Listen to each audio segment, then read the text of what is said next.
नमस्कार, आप देख रहे हैं इंडिया टीवी। आपके साथ मैं हूं ज्योत्सना पाटनी और मैं हूं अमित पालित। बड़ी खबर जम्मू कश्मीर से आ रही है, जहां आतंक के खिलाफ ऑपरेशन से आतंकी पूरी तरह से बौखला गए हैं।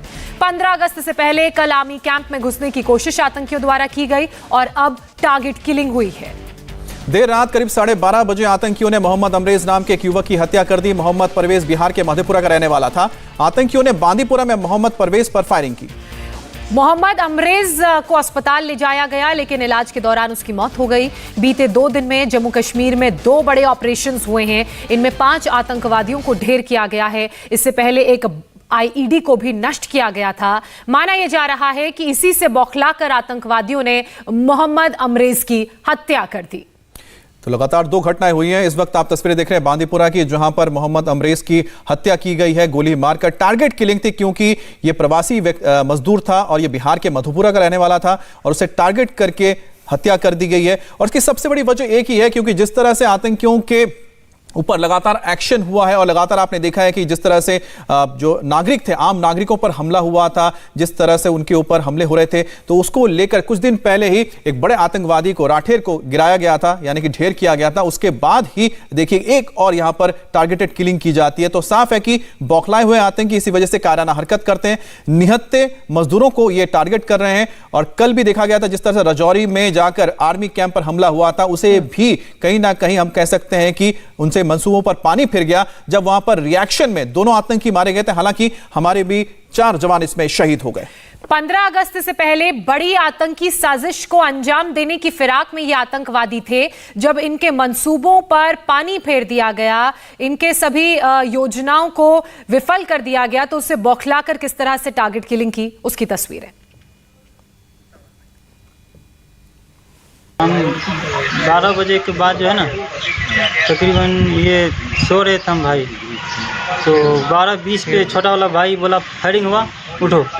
जब हम जगे तो वो बोला, हम बोले सो जाओ, ऐसे होता ही रहता है। फिर वो बोला हम देखते हैं, यहाँ भाई है नहीं सोया वो।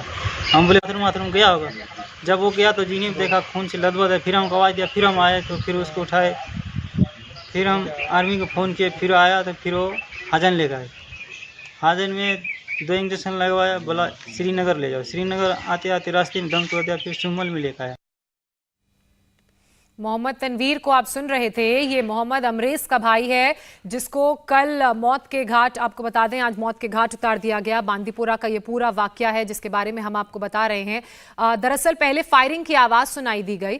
अमरेज ने बोला अपने भाई तनवीर को कि बाहर फायरिंग हो रही है। तनवीर ने उसे जाने से मना किया, लेकिन वो देखने गया तो उसी वक्त उसको भी मौत के घाट उतार दिया गया। और कश्मीर घाटी में टारगेटेड किलिंग का सिलसिला नहीं थम रहा है। इसके पीछे सबसे बड़ी वजह है आतंकियों की बौखलाहट। बीते 2 दिनों में सुरक्षा बलों ने 5 आतंकियों को मार गिराया। 10 अगस्त को बडगाम में 3 और 11 अगस्त को राजौरी में 2 आतंकी ढेर हुए हैं। इससे आतंकी बिलबिला उठे हैं, बौखला गए हैं, और यही कारण है कि बिहार से आए एक आम मजदूर की आतंकवादियों ने हत्या कर दी। आपको बता दें कि 10 अगस्त को जो 3 आतंकी मार गिराए गए थे, उनमें से एक आतंकी कश्मीरी पंडित राहुल भट्ट और अमरीन भट्ट की हत्या में भी शामिल था। और इस साल घाटी में टारगेटेड किलिंग्स में खासी बढ़ोतरी देखने को मिली है। जैसे जैसे आतंकी मारे जा रहे हैं, वैसे वैसे टारगेट किलिंग बढ़ रही है। और इस साल अब तक 23 आम नागरिकों की हत्या की गई है। इनमें कुछ कश्मीरी पंडित हैं। जम्मू कश्मीर में बौखलाए आतंकवादियों ने टारगेट किलिंग की है। यह कत्ल ऐसे वक्त में हुआ जब पूरे जम्मू कश्मीर में हर घर तिरंगा अभियान के तहत तिरंगा लहरा रहा है। पुलवामा, पुंछ, अनंतनाग से तिरंगा लहराने की तस्वीरें सामने आई हैं। अमित, आज तो डल लेक के में शिकारा पर भी तिरंगा यात्रा निकाली जा रही है और यह अपने आप में इतिहास है। बिल्कुल एक ऐतिहासिक लम्हा है ये कश्मीर घाटी के लिए, श्रीनगर के लिए। और साथ ही साथ ये मुंह तोड़ जवाब है उन आतंकवादियों को जो कायराना हरकत करते हैं और आम लोगों को टारगेट कर रहे हैं, उन्हें मार रहे हैं। लेकिन वही आम लोग जो कश्मीर घाटी में बदलाव को चाहते हैं, बदलाव के पक्ष में, और उसकी सबसे जीती जागती हम कह सकते हैं तस्वीर है या मिसाल है वो इस डल लेक में शिकारों में ये तिरंगा यात्रा। और साथ ही लगातार जो ऐसी तस्वीरें आ रही हैं कश्मीर घाटी से, अलग अलग हिस्सों से जहां पर तिरंगा यात्रा निकाली जा रही है, वो अपने आप में संदेश है इन कायराना आतंकियों के ऊपर। और हमारे डिफेंस एडिटर मनीष प्रसाद इस वक्त हमारे साथ जुड़ चुके हैं। मनीष, ये जो तस्वीरें हम डल लेक से देख रहे हैं, ये बदलते कश्मीर की तस्वीरें हैं और इन्हीं तस्वीरों को आतंकवादी पचा नहीं पा रहा है, इसीलिए इस तरह की टारगेट किलिंग की जा रही है। ये आजादी का अमृत महोत्सव पूरा देश मना रहा है और सबसे बड़ी बात है कि heart of the city Dal lake की ये तस्वीर है। उसके अलावा साउथ कश्मीर, जहां पे आतंकवाद का एक बहुत बड़ा बोलबाला था, वहां पर साउथ कश्मीर से यानी पुलवामा, अवंतीपुरा, अनंतनाग, शोपियान, इन सभी जगहों से जो वहां के लोकल लोग हैं वो हाथों में तिरंगा लेकर बाहर चल रहे हैं, हाथों में तिरंगा लेकर आजादी का ये अमृत महोत्सव मना रहे हैं। और यही वजह है कि आतंकी इस समय पूरी तरीके से बौखला गए हैं। सिक्योरिटी फोर्सेस ने जहां पर इस समय आतंकियों को एलिमिनेट करना शुरू किया है, तो उसके साथ साथ जो उनके ओवरग्राउंड वर्कर्स हैं उनको भी अरेस्ट किया जा रहा है और उनको भी जल्द से जल्द उनका क्रैकडाउन किया जा रहा है। और यही वजह है बौखलाहट की। मोहम्मद अमरेज जो कि बांदीपुरा में मौजूद थे, उसके अलावा वो अपने भाई और साथ में 4-5 और लोग वहां पे मौजूद थे जो वहां पे काम कर रहे थे। उनको जब टारगेट तरीके से उनकी किलिंग की गई बांदीपुरा के इस एरिया में और सुंबल में ले जाया गया, तो तब तक पता लगा कि बहुत देर हो चुकी है।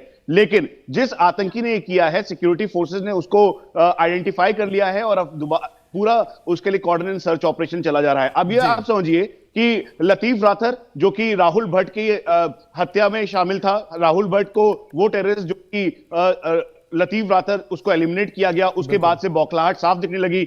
वेपन नहीं है उनके पास, पैसों की कमी हो रही है आतंकियों के पास, और यही वजह है कि बौखलाहट की वजह से वो सिटिंग डक के तौर पर मनीष, एक तरफ तो साफ सफाई किया जा रहा है आतंकियों को, दूसरी तरफ तस्वीरें आ रही हैं तिरंगा यात्रा की। मुझे उम्मीद है कि आप ऐसी और सारी तस्वीरें हम तक पहुंचाएंगे जो हम दर्शकों को दिखाएंगे, जो ये बताएगा कि किस तरह से घाटी में बदलाव आया है और घाटी में इस वक्त किस तरह से जश्न मनाया जा रहा है। भले ही आतंकियों के ऊपर लगातार टारगेट किया जा रहा है, लेकिन साथ ही वो भी आम लोग को टारगेट कर रहे हैं, लेकिन ये आगे बहुत देर तक चलने वाला नहीं है। बहुत बहुत शुक्रिया मनीष आपका। इंडिया टीवी हर वक्त हर जगह डाउनलोड करने के लिए सर्च करें India TV news Google play store या ऐप स्टोर पर।